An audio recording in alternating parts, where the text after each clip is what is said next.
Ты можешь мне открыть дверь? Нам надо с тобой поговорить, пожалуйста. Давай поговорим. Откуда ты узнала? Да неважно, откуда я узнала. Давай поговорим. Нет.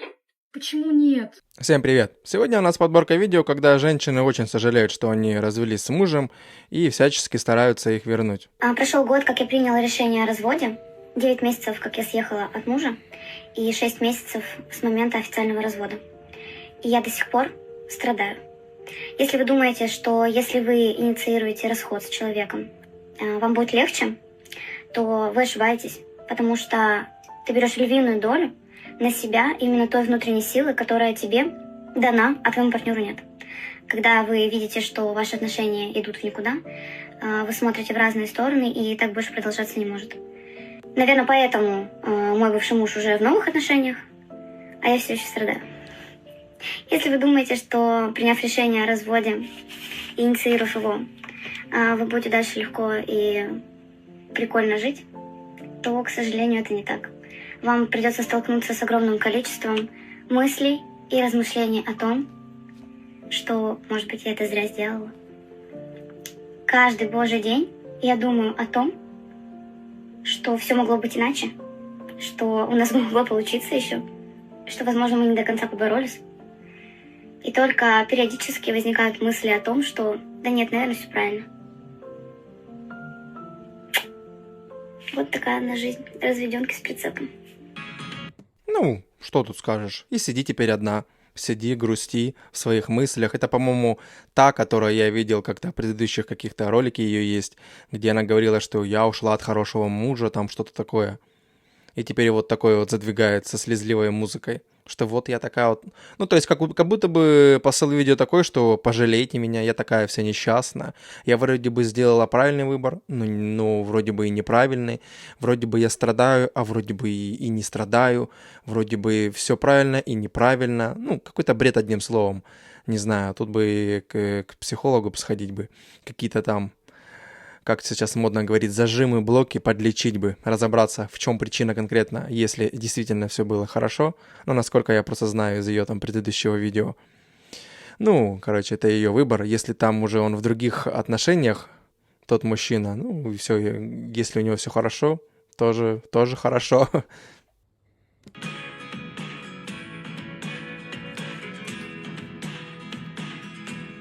А, сегодня годовщина. Во-первых, я тебе хочу показать. О, это Давай. О, у меня снова. Он мне пойдет? нет. Его подрезали? Да. Спасибо. Ты что, оригинальный? Да. Ну еще кое-какое. Какое-то, да. Ну что? Реально? Ты предлагаешь? Да. Я согласен. Все, я снова занятая. Ну, мы тут не знаем, конечно, полную историю, что там произошло, что было и вообще и в общем. Но то, что она сделала какой-то там первый шаг, это удивительно в наше время. От женщин такое вообще в целом увидеть, от девушек, женщин, там неважно, кто это. Ну, а тут 3 года, что ли, они там расстались и 3 года не были вместе, и потом вдруг вот на какую-то там годовщину, чи на какой-то праздник. Ну, да ладно. Если будет все хорошо у них, ну и хорошо. Тут получается, что она приехала к нему за 1000 километров, надеясь, что это все изменит. Но такой реакции от него я точно не ожидала. Кто? Кирилл? Это Кирилл? Кто это? Это Кирилл? Да. Кирилл, привет. Она? Я, короче, приехала к тебе. Ты можешь мне открыть дверь? Нам надо с тобой поговорить, пожалуйста. Давай поговорим. Откуда ты узнала? Да неважно, откуда я узнала. Давай поговорим. Нет. Почему нет? Почему нет? Я с тобой говорить все уже.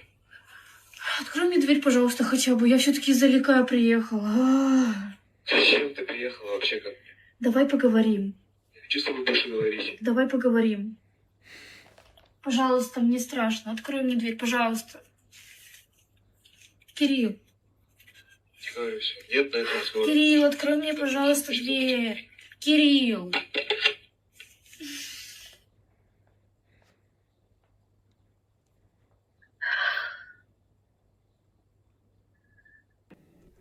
Опять же, мы не знаем всей истории, но как будто бы уместна фраза, что «имея не ценим, потерявши плачем».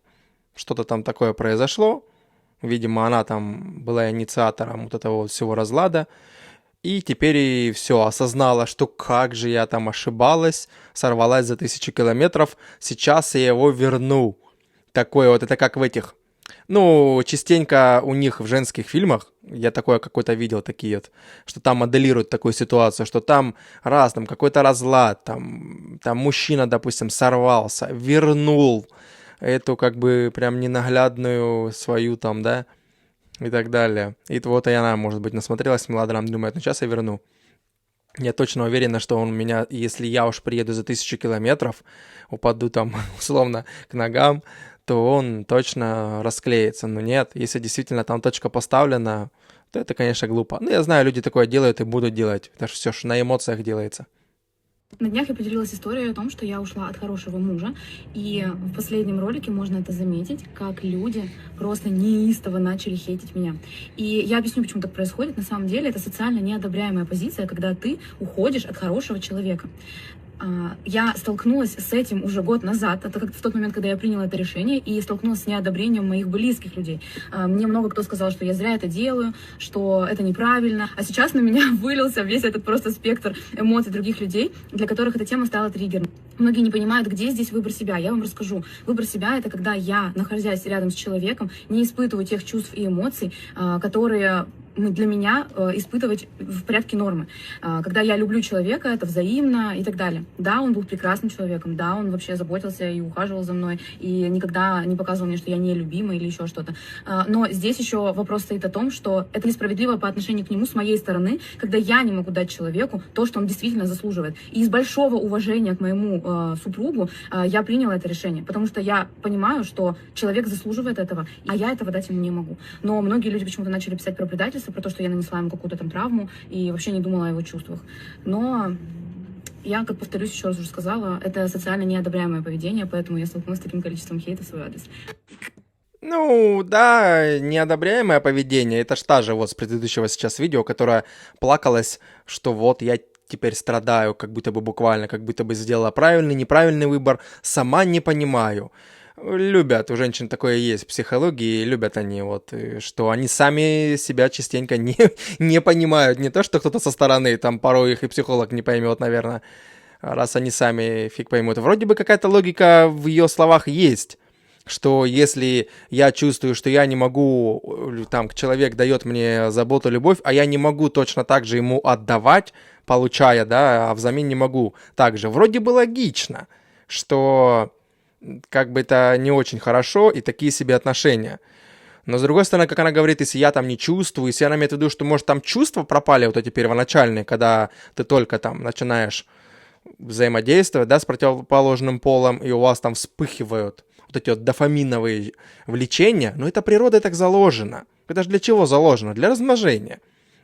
Чтобы влечение сразу резкое пошло, какой-то такой коннект, все, вы скорее впрыгнули в постель, заделали детей, все, продолжили род. Это как и у тех же собак и кошек, просто они это делают на инстинктах, и они не думают, там, условно, о дальнейшем о чем-то, они просто тупо передали клетку и гуляют дальше. Мать там, эта кошка или собака дальше занимается этими щенками, либо котятами. Все, у них там все просто тупо на инстинктах. Понятно, мы более разумные, у нас это теперь уже переросло не просто в инстинкт, а и просто в удовольствие, что мы уже контролируем этот момент. Не всегда, конечно, но контролируем, стараемся, да. И я к чему, что да, это просто вот это все влечение дофаминовое первое, она основана на размножении.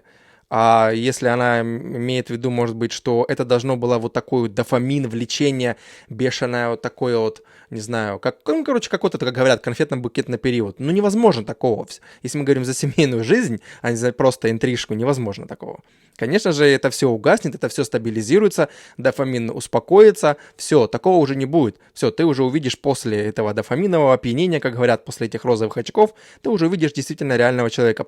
Поэтому и есть такое, что вот, как я не увидел, какая она на самом деле. Она, кажется, такая там дурында, условно говоря, через сколько-то там месяцев или лет он ее увидел. Да, она такая и была всегда. Просто вот ты был на дофамине, она была на дофамине, вы друг друга не видели. Также она говорит, ой, казался такой вначале идеально, оказывается такой дурак. Ну, нет. Ну, такое, в общем. Когда девушка говорит, что я хочу уйти, мы практически никогда не хотим уйти. Самая большая история у меня с возвращением мужчины начинается со слов «я его выгнала, а он пошел». Я предложила ему расстаться, а он назад не просится, понимаешь? Это самая большая вот распространенная история, как его вернуть. Не он ушел, он бросил, он устал, а я распсиховалась, хотела напугать уходом, хотела напугать разводом. А он такой, ну... Хозяин, барин, я старался. Разводимся так. Она говорит, я заднюю не знаю, как включать. Начинаешь просить, нет, дорогая, все, мой хороший. Ну уж нет, умерла так умерла. Ну, это о чем говорит? О том, что не особо адекватные так делают и не думают о последствиях. Типа, как будто бы это какой-то прикол, шутка. Сейчас я его шугану, и он такой, как миленький, да-да-да, моя дорогая, я так боюсь тебя потерять, давай, все, не будем, да, кипятиться, и как бы прыгает ей в колени, она все, подчиняется. Мужчина, все, он мой навек. Не, ну это же бред, это же и тряпка, во-первых, да, и в общем, это не то пальто. Да, я понимаю, разные обстоятельства бывают ради детей там, и мужчины тоже стараются, зачем разбегаться, вот у нас там дети, надо воспитывать детям, чтобы дети были психологически здоровы, нужны оба родителя, ну и так далее. Ну, кто бы об этом думал? Эмоции, а тут вот. В очередной раз это видео доказывает, что просто захотела эмоций, сейчас-ка я его там вот так вот, да, попробую зацепить. Ну и все, да, и потом иди нафиг. По сути, все правильно. Если женщина уходит из семьи, бросает мужа, забирает детей, не забирает детей, неважно, это всегда означает только то, что эту семью развалил муж. Потому что от хорошего мужа не уходят. И даже если она ушла не просто так в пустоту, а, например, к любовнику, женщины не заводят любовников от хорошей жизни. Просто для того, чтобы поразвлечься, как мужчины, например. Поэтому, если инициатором развода была женщина, это всегда означает, что семью развалил мужик. Не-не-не, это значит, что ты просто несешь какой-то бред сивой кобылы, так скажем. Потому что нет. Такой бред. Как что-нибудь как скажет, хоть стой, хоть падай. Ну что за просто бред?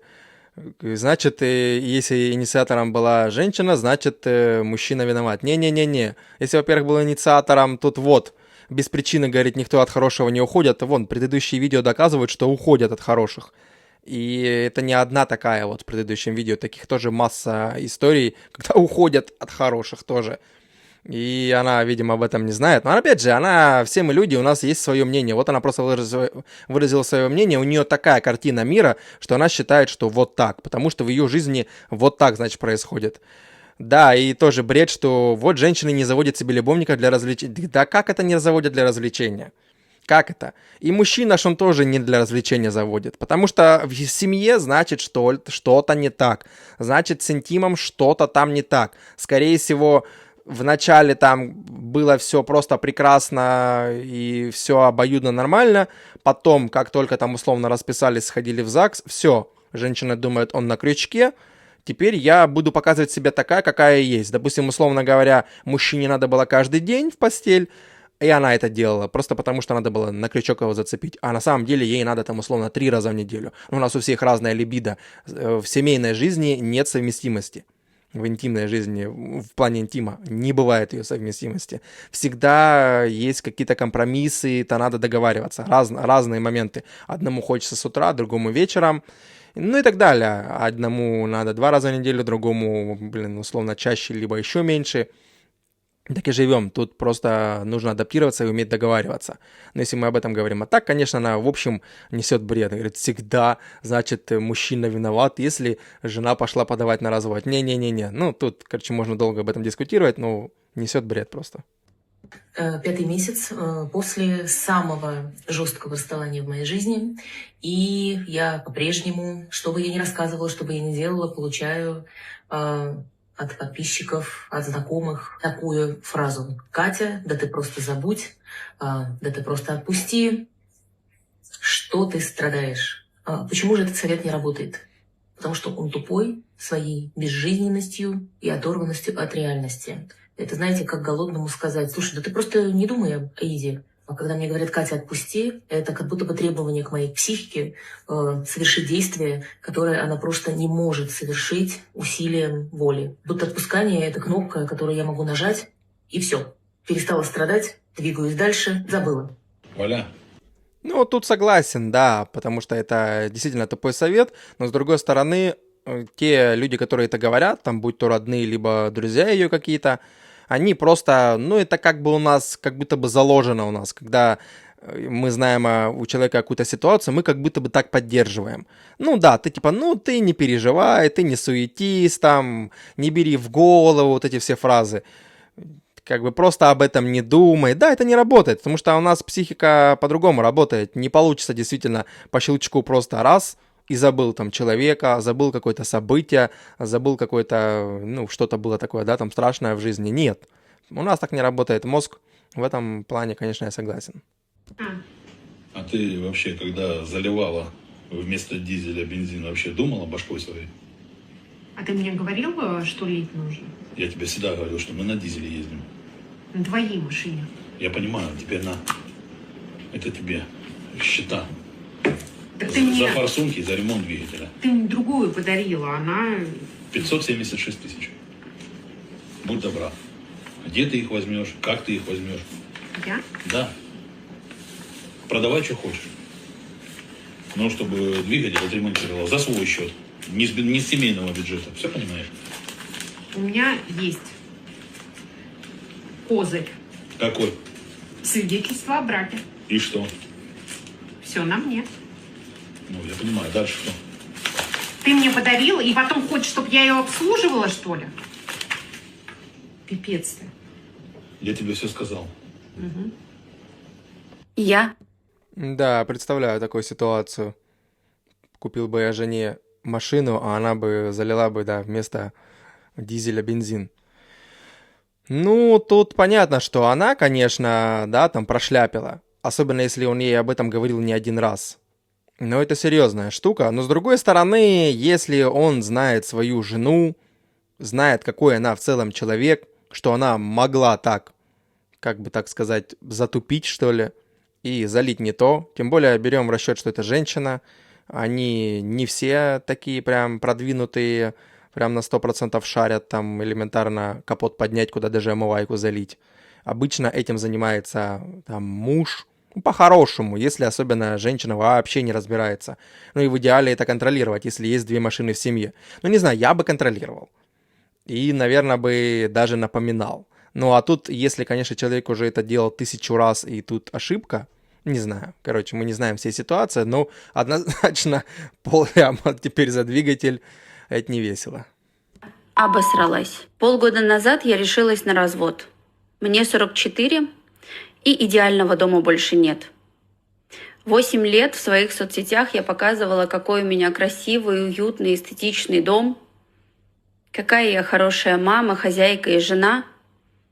И мне капец как страшно и стыдно признаваться, что все было не так. Я поправилась на 15 килограмм, мое здоровье в полной жопе, я уже потратила на обследование около 100 Я ору на своих детей, я запустила свой дом, я разучилась зарабатывать, я не знаю, как содержать себя и детей. Единственное, что я умею делать, это вести соцсети. Я думала, что наш брак навсегда. Я думала, что мы вместе будем воспитывать внуков. Сейчас мне приходится начинать с нуля, с самого начала. Я по кирпичику буду выстраивать свою новую жизнь. Если бы... Да, тут уже, можно сказать, не новая жизнь с 2 детьми, такие уже далеко не новая и далеко не молодая, да? Не знаем, опять же, всей ситуации, но вот результат. Развелась, и все полетело на дно. Конечно же, она же там привыкла, наверное, быть замужем, может быть, и теперь все надо самой, все на шее надо тянуть. Потому что, конечно, если они привыкают, что мужчина есть в доме, элементарно мужские дела поделает тяжелые. Да, конечно, есть мужчины разные, кто-то валяется на диване, ничего не делает, не допросишься. Все мы разные. Но в данном случае, ну вот, теперь платится, что поделать очередная. Видели видео, где говорят, не выходите из долгосрочных отношений, потому что сейчас творится на одиноком, так скажем, рынке, это правда. Я тот самый человек, который очень давно один. Я состояла в долгосрочных отношениях, причем они были действительно нормальные, где меня уважали, ценили. Я могла говорить то, что думаю, и мои потребности уважали. Оказывается, это был роскошный максимум, хотя для меня это был базовый минимум. Так, мой бывший муж... Ну, вот такие все. Вот тебе и песенка спета, да. Базовый, она думала, минимум, а это, оказывается, максимум. Ну, очередная. Имея не ценим, потерявши плачем. И все. Прекрасный человек, он очень ответственный, воспитанный, он не пьет, не курит, занимается спортом, он ни разу даже не было намека на то, чтобы он там, на меня поднял руку или там что-то меня куда-то толкнул, замахнулся, что-то такое. Он обожает детей, он занимается домом, он работает на 2 работах, содержит нас всех. И поэтому женщины, у которых мужья не делают даже такую базу, не понимают, почему я развелась. Ну еще бы. А мы тут и из этого видео вообще мы не понимаем ситуацию, как мы можем понять, да? Ну, очередная, можно только что сделать вывод, очередная женщина как бы опрокинула хорошего. Все идеально, все хорошо, все прекрасно, детей любит, на спорте, такой весь на деньгах, как бы на бизнесе, но чаще всего они так говорят. А что еще и там чуть ли не готовит, не убирает, за нее все делает, она вот просто принцесса ходит. Ну, я помню такое, я даже видео где-то видел. Но я все равно выбираю, как они говорят, себя. Да, бред. Сложно сейчас 40-летней женщине 40-летнего мужика найти. Смотришь, он такой хорошенький, шапку снимает, лысый. Не смотришь, скини. Мужикам тоже сложно. Она в одежде симпатичная, а разденешь. Как бы это развидеть? И вот так ищут они друг друга сквозь дебри, дряблые и залысины. Ну, не у всех такое. Ну, доля правды в этом есть, конечно. Но не у всех такое. Не все там дряблые в эти года. Не все там и женщины такие. Тут же зависит от того, как человек за собой следит. Если он за собой следит, там питание, какой-то спорт, там, ну, что-то такое. Ну, такого вот не будет, как она рассказывает. А так, ну, да, такое себе. Почему я отказала мужчине в знакомстве, который подъехал ко мне на Ламборгини? Подъехал, сигналит, пускает окно, показывает «подойди». Я ему говорю, если ты хочешь познакомиться, выйди с автомобиля и подойди ко мне. Подходит, уже недоволен моей простой просьбой. Говорит, откуда ты? Where are you from? Let's chill together. Я ему говорю, почилить ты можешь с эскортницей. А со мной можно сходить на ужин или на обед. На что он начинает оправдываться. Говорит, ты меня не так поняла, я хочу отношений, я весь такой серьезный мужчина. Я ему говорю, нет, уже не интересно. Мужчина есть. Ну, нет и нет, на нет и суда нет. Понтанула с тем, что до тебя подкатили на Ламборджини. И что теперь? И что? Это вообще пофиг. Кому не пофиг? Еще и выложила это в соцсети. Ну, типа же, блог личный, я могу делиться чем хочу. Хоть, походами в туалет, но вот она и делится, походу, в этом смысл. Я искренне не понимаю, почему вы пытаетесь объяснить Персику, что он лимон. Зачем вы лезете к девушке, которую избаловал какой-то другой мужчина до определенного уровня, и для нее это норма, а вы с этим не согласны. Если вы не доросли до такого уровня, где другой мужчина до этого дорос, значит, просто не лезьте к этой девушке и найдите себе другую. Зачем вы пытаетесь снизить планку, снизить запросы другой девушки? Вам либо нужно расти до нее, либо уступать место другому. В моей жизни был красивый спортивный мужчина, который вложил в меня 2 миллиона рублей перед тем, как у нас с ним начались какие-либо отношения. И для него это было нормально. Когда вы приходите в магазин Мерседес, вы просто принимаете цены от поставщика. Пытаетесь выпросить скидку или сторговаться в сервисе на запчастях. Вы просто понимаете условия рынка. Также и с девушками. Есть уровни попроще, есть уровни посерьезнее. Слушайте, девчонки, Вообще, как бы, когда ты берешь в салоне Мерседес, ты, по крайней мере, берешь его, если новый, без пробега, да, как бы, а тут ты берешь уже с непонятным мутным пробегом, в данном случае еще в непонятных татушках, голос такой, как будто бы она скурила там непонятно что, каких сигарет. И да, тут доля правды есть, что если разбаловалась, кто-то разбаловал до, то она и будет такого же, она не захочет пониже, да, уровнем. Ну, кто сказал, что кому не пофиг? И, ну да, возможно, до нее просто цеплялись такие мужчины, которые предъявляли ей, типа, что ты королеву из себя строишь. Ну, кому не пофиг, кто на такую западает. Ну, если мы говорим о адекватной, просто о построении семьи, ну, видно же, что для семьи нет. Нет, на адекватной, нормальной семьи, там, дети, все дела, все хорошо, нет. Это, ну, тут просто вот так вот по говору, по крайней мере, я могу сделать вывод по внешности, по говору, по вот этим татушкам, что нет, это только тусить, ездить по каким-нибудь Дубаям, по Бали, по Мальдивам. Это да, раз она говорит, в меня вкинули 2 ляма просто, чтобы со мной начать отношения, и для него это было ок. Ну, понятно, если там тип подкуривает деньгами, условно говоря, для него это ок. Ну, для адекватного это не ок. Даже если у меня там пачка денег, для меня было бы это не ок. За 2 ляма там офигеть какую можно снять, просто гораздо прекраснее, упругие, там, блин, я не знаю, можно перечислять много. Куда эти 2 ляма даже элементарно можно инвестировать. Там даже и 2 ляма не надо. Я не знаю, сколько там, я не знаю по России какие ценники, ну, в районе даже там 30-50 тысяч, мне кажется, даже если за час, то там будет просто шик. Какие нафиг 2 ляма, чтобы просто начать с тобой... Да, бред бредом. Короче, она уже пуха на себя накидывает. Это нормально, потому что, ну, в том плане, что ей просто окружение ей так сделало. Она ж не родилась такой сразу вот, как бы на понтах такая вот, на татушках. Мы вообще с вами обсудим тот факт, что мужики сейчас вообще в край охренели просто. Что они перестали стараться, стали выбирать себе просто обычных девчонок и так далее. Сейчас объясню, что я имею в виду. Я вот разговаривала со знакомым и говорю, ну, блин, вот почему ты выбрал вот такую девушку, когда можно было выбрать совсем другую, красивую, ухоженную, которая вкладывает в себя деньги, которая не экономит, которая хоть там косметологом, не косметологом, короче говоря, реально такая очень классная, самореализованная, самодостаточная девушка. Знаете, что он мне ответил? Он мне говорит, да, что была такая девушка, нужно ей соответствовать. Я говорю, ну, естественно, да, как бы тут и так все понятно. Вот, и я просто пришла к такому выводу, что мужики сейчас реально обленились, им лучше выбрать просто обычную девчонку, которую они там закроют дома и так далее, и которая ничего не будет от них требовать, чем реально пойти строить отношения с самодостаточной девушкой, просто потому что они не хотят вкладывать, и тот уровень, на котором они живут, для них это максимально комфортно. Следовательно, девушка, они ищут себе таких же. Все ситуации жаль только девчонок, которые развиваются, которые следят за собой, которые вкладываются в себя, просто потому что сейчас действительно очень мало адекватных мужчин. Не-не-не, сейчас очень действительно мало адекватных женщин-девушек. Вот также можно апеллировать. И нам не нужны самодостаточно и самореализованные. В этом-то и фишка, и прикол. Для семьи, если мы говорим. Понятно, что если просто потыкаться, пофиг, какую склеил, такую и склеил, лишь бы она тебя визуально привлекала. А если мы говорим для семьи, да, ну вот, парень этот и выбрал попроще в том плане, если она может, и просто у нее нет короны, она не такая, как бы она приземленная, действительно будет для семьи, может, норм. А такая вот, может, он просто тебе так сказал, что просто я не дотягиваю уровня, и поэтому ему там нафиг не нужна эта самореализованная, еще бы сказала проработанная, просто вот эти вот 3 слова.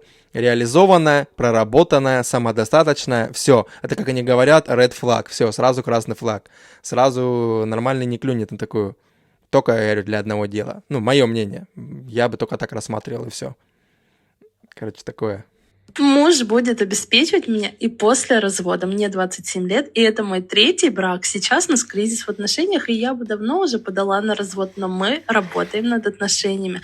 На днях мы обсуждали с ним эту тему, и он сказал, что если мы и дойдем до развода, то он будет финансово помогать мне, как ни крути. А вы считаете, это база или роскошный максимум? А пока я еще законная жена и решила обновить себе гардероб. И нашла крутые свитшоты до 72 размера. Лимонный прям очень сильно понравился. Они такие удобные. Ткань лапша, а то гладить я не люблю. А какой мне больше всего подошел? Ой, блин. Вообще, я не знаю, ребят. Тут, если говорить без смеха и серьезно, я бы никогда не дал 27 лет. Никогда бы не дал. На вид, ну, побольше, не знаю.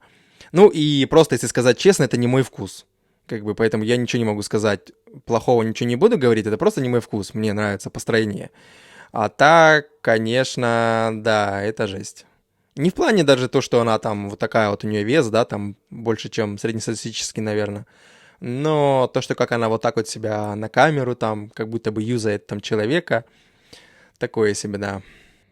Возможно, вы мне сейчас скажете, что я жестко офигела и зажралась, но я все-таки это скажу. После последних своих отношений я осознала очень много, я словила какое-то бешеное количество инсайтов, и один из них заключается в том, что в следующий раз, до того момента, пока вот здесь вот не появится кольца, Хер я буду выполнять все эти функции жены. Я больше не буду готовить 3 раза в день, вот это вот обеды с собой давать, надраивать квартиру, создавать вот этот бешеный уют в нашем общем гнездышке. Нет. Потому что, ну вот как-то ни крути, к огромному моему сожалению, мужики в какой-то момент начинают воспринимать это как данность. Понимаете, они живут, кайфуют, у них красотка, девушка, не жена дома, она дома все убрала, она еду приготовила, она вся такая на роскошном, она выглядит шикарно, при этом она еще сама работает, сама себя обеспечивает, а ему что еще надо? Ну, он не будет ничего делать, и тем более не будет делать предложение, потому что он уже живет просто охренительно. Поэтому, будущий мой муж, я обращаюсь к тебе. Пока вот здесь кольца нет, у меня женских обязанностей тоже нет. А вот Ну, окей. Кто тебе что скажет? Окей, это твой выбор. Ну, есть доля логики в этом есть, конечно, что пока если не взял, как бы, да, не женился, точнее, то, как бы, тогда пока она не должна выполнять обязанности там жены. Есть доля правды в этом, конечно, ну а в данном случае, если она объясняет вот такую модель, как она объясняет, что вот я не буду это все делать, это значит, она что-то делала много раз, и там, значит, просто было так, скорее всего, как я это вижу. Мужчина просто вышел на охоту, у него, как говорится, зачесался, да, там, жижулик, раз он вышел и пошел искать, кому бы пристроиться, потому что рукой, как я говорю, это все, да, вроде бы неплохо, но с живым человеком поинтереснее все-таки. И все, и вот он нашел вот такую вот подобную. Она на это дело согласилась, он буквально, да, спросил разрешения, говорит, что сделать для того, чтобы мы пошли там как можно быстрее там в постель. Сначала они это делают на расстоянии, потом они съезжаются, скорее всего, по инициативе ее, потому что мужчину и так устраивает, если он там катается периодически, стравливает давление, ему и хорошо. Ну, может, согласился. Ну, потому что что типа не согласится, она будет рядом находиться, да, постоянно. И, соответственно, не надо будет уже вызывать там или такси, или ехать куда-то через город, или куда-то там, да, до нее, тратить время после работы, если уставшая. То она, вот он пришел, она тепленькая, наглаженная, набритая, как говорится, все. Прыгнул, сделал дела и пошел спать на работу там. Да, и все. И он, скорее всего, вот так вот это все планировал. А она же думала, что все, у нас там уже будет семья, я буду женой, дети. Нет, а чаще всего в такой модели именно поведения, не всегда. Но чаще всего, насколько я вижу вокруг, именно так и происходит. Вот почему она теперь и заряжает такое, что теперь я вот буду там только это все делать, когда только замуж. Еще бы сказала, что я буду в целом целомудренная, потому что вот только когда кольцо будет. В этом логика вроде бы какая-то есть, но в то же время, если она была со всей предыдущими там мужчинами не целомудренная, а тут вдруг, условно, к 40 годам решила такое быть, это, конечно, ну такое себе. Это надо было изначально по таким уже принципам жить. Замечали, что у наших бабушек, дедушек все истории про знакомство, это вот что-то из серии познакомились, 2 раза погуляли, сразу женятся. Мне вообще кажется, раньше проще было впечатлить. Что вот, слышали вот эти потрясающие бабушкины истории, вот это когда я иду, он стоит, но не на воде же, что-то. Ты в вестибулярку влюбилась здесь? Мне бабушка про деда рассказывала. Говорит, стоит статный, пиджак, глаза, смотрит. Думаю, вот это ты впечатлительная. Ты по описанию влюбилась в любого мужика на улице, включая памятники Ленину. Не-не-не, тут прикол просто в другом. Тут не про памятник Ленина и так далее. Просто, да, просто и женщины, и девушки были раньше другие совсем, во времена бабушки и дедушки. Поэтому это и работало. Были все попроще, и не было вот этого вот современного мира с инстой, с тиктоками, с вот этими вот видениями блогов, и когда ты действительно несешь какой-то там, как они записывают, какую-нибудь там фигню рассказывают, то да, просто были другие, проще, да, поэтому это работало, и там и женщины, девушки могли сами подойти как-то, то есть как-то, да и вообще в целом, мы что на улице чаще всего были, а не вот так вот на расстоянии в соцсетях. Соответственно, да, люди просто коммуницировали чаще на работе, в магазинах, как-то проводили вместе, и да, и ты сразу знакомишься с реальным человеком, так и было. Все было гораздо проще, все было адекватнее, и не всегда, но жили, да, после этого и годами. Понятно, что тоже и разводились раньше, а почему разводились чаще всего реже? Да потому что презирали в СССР развод. Ну, поэтому и по статистике вроде бы он и меньше был. А так проблемы-то тоже были, но то, что люди были проще, это 100%. На этом сегодня все. Подписывайтесь на канал, жмите колокольчик и пишите свои мысли в комментариях. Всем пока.